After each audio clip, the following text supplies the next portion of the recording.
Hello, welcome to June's Take and Makes. This month we're making Patriotic garden stakes. You'll need the kit, which includes paint, Mod Podge, which is labeled with an MP, the wooden stake, and you'll get either a heart or a star, and a paintbrush.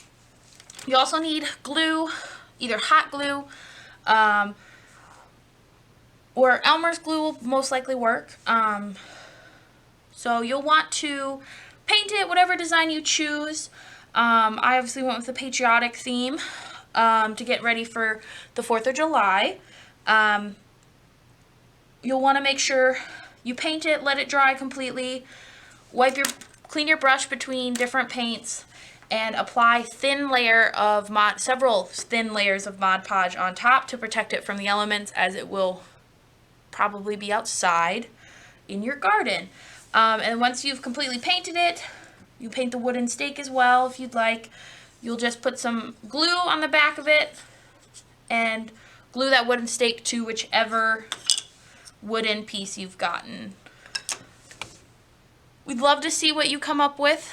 If you want to go ahead and post a picture of what you do in the comment section, that would be awesome. We would love to see that. Thank you very much for participating in June's Take and Makes. Thank you.